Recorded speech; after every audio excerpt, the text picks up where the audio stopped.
অবশেষে আবেগতাড়িত হয়ে কংগ্রেসের যোগদান করলেন তৃণমূলের প্রতিষ্ঠা লগ্নের লড়াকু নেতৃত্ব তথা বর্তমান কোচবিহার জেলা কিষাণ ক্ষেত মজুরের জেলা সভাপতি খোকন মিয়া। শনিবার পবিত্র ঈদের দিনে কোচবিহার জেলা কংগ্রেসের কার্যালয়ে যোগদান করেন তিনি।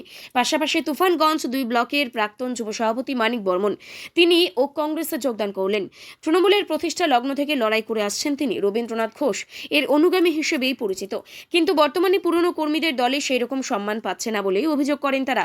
এছাড়াও যারা দলের সঙ্গে যুক্ত নন তাদেরকে প্রার্থী করা হচ্ছে, অথচ যারা পুরনো কর্মী যারা দলটাকে প্রতিষ্ঠা করেছিলেন তাদেরকে ব্রাত রাখা হচ্ছে।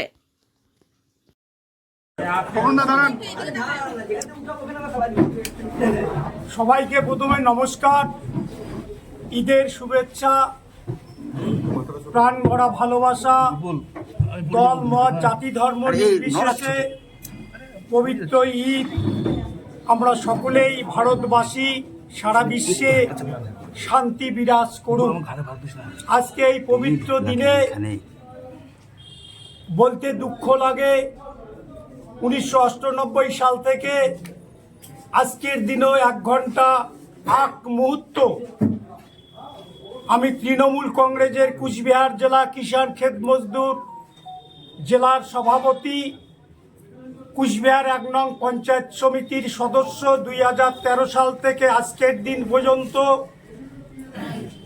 আমি 1998 সাল থেকে 2007 সাল পর্যন্ত তৃণমূল যুব কংগ্রেসের সভাপতি ছিলাম।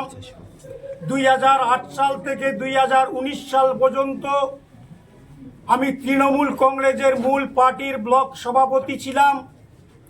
আজকে সেই দিদি আর আজকের দিনের দিদি আমি পার্থক্য দেখছি। 2026-এর বিধানসভা নির্বাচন দোরগোড়ায় পশ্চিম বাংলার আমরা যা দেখছি, খেলার মাঠ থেকে 1 ঘন্টা আগে খেলোয়াড়দের ডেকে নিয়ে গিয়ে তৃণমূল কংগ্রেসের বিধানসভার বিধায়কের প্রার্থী করা হয়। যারা এতদিন থেকে তৃণমূল কংগ্রেস দল করেছে, পোস্টার লাগিয়েছে, ছেঁড়া জুতা পরে হাট বাজারে মিছিল করেছে, অঞ্চলের নেতৃত্ব, ব্লকের নেতৃত্ব, বিধানসভার নেতৃত্ব, তাদের কপালে কি জুটল না তৃণমূল কংগ্রেসের টিকিটটা বিধানসভার কোনো এক খেলোয়াড়কে নিয়ে এসে কুচবিহার জেলায় তৃণমূল কংগ্রেস প্রার্থী করেছে। কুচবিহার জেলার প্রবীণ যারা তৃণমূল কংগ্রেস প্রতিষ্ঠাতা ছিল, রাজ্যের ক্যাবিনেট মন্ত্রী ছিলেন রবীন্দ্রনাথ ঘোষ, বিনয় কৃষ্ণ বর্মন, হিতেন বর্মন, তাদেরকে আজকে তৃণমূল কংগ্রেসের টিকিট তাদের কপালে জুটল না। এ দলটা কোথায় যাচ্ছে? কারো কাছে কি বিক্রি হয়ে যাচ্ছে? কোনো কর্পোরেট হাউস তারা কি কন্ট্রাক্ট দিয়েছে পশ্চিম বাংলার তৃণমূল কংগ্রেসকে পরিচালনা করবার জন্য? বিভিন্ন দুঃখ দুর্দশা নিয়ে আমি জাতীয় কংগ্রেস করতাম একটা সময়। আমি জাতীয় কংগ্রেসে আজকের থেকে যোগদান করলাম। কুচবিহার জেলা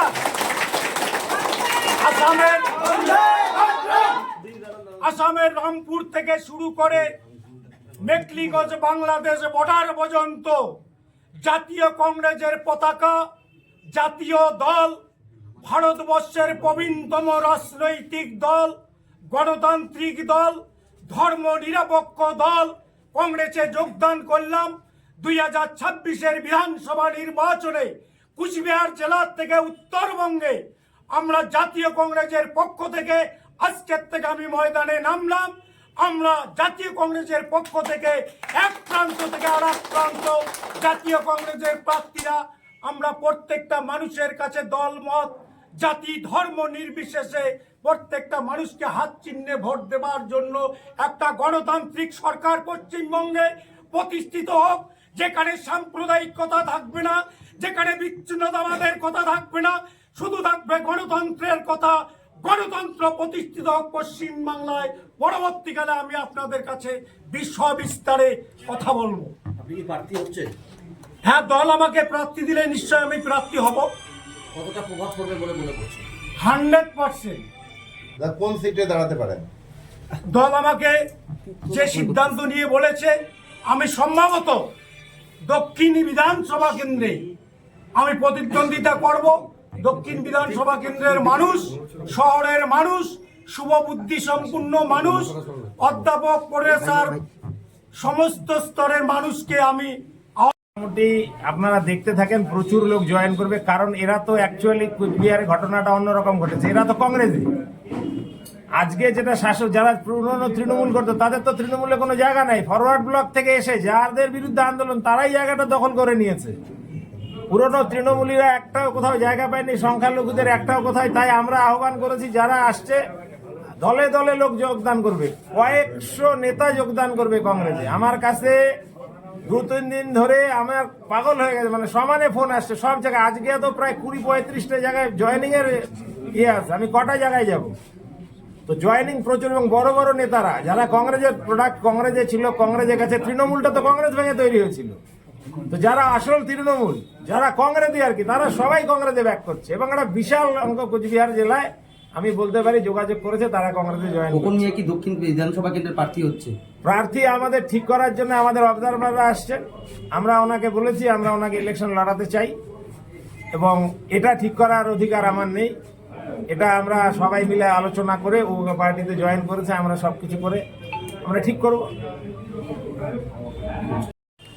सभी निवासियों को ईद की ढेर सारी मुबारकबाद देता हूं। और आज सबसे अच्छी बात है, ऐसे शुभ दिन पर हमारे खोकंदा जो तृणमूल कांग्रेस के बड़े नेता हैं आज कांग्रेस परिवार में शामिल हुए। मैं उसका तहे दिल से इस परिवार में, कांग्रेस परिवार में स्वागत करता हूं, और ऐसा उम्मीद करता हूं कि जो विश्वास से खोकंदा कांग्रेस में आए हैं, कांग्रेस परिवार में हैं, हम लोग उस विश्वास को टूटने नहीं देंगे। कोशिश करेंगे जो संबंध हम लोग के बीच में आज बना है वो आने वाले समय में और मजबूत हो और मजबूत हो। आज जहाँ तक चुनाव की बात है, हमारे यहाँ 9 सीट है। अभी जैसे हमारे प्रभारी ने, जो यहाँ के ऑब्जर्वर, उन्होंने कहा कि इस बार राहुल जी ने निर्णय किया कि हम लोग पूरे 294 सीट में चुनाव लड़ेंगे, और हमको लगता है एक अच्छा प्रयास है। और बोलते हैं ना, कहावत है, he that is down needs sinner no fall. अब हम लोग 0 में है, अब आगे बढ़ेंगे। अब हम लोग का प्रयास है कि कितना तेजी से आगे बढ़े, और हमको लगता है इस बार जिस तरह से हम लोग देख रहे हैं, हम लोग का आकलन है कि हम लोग ऐसा चुनाव लड़ेंगे कि हमारे बिना बंगाल में सरकार नहीं बने।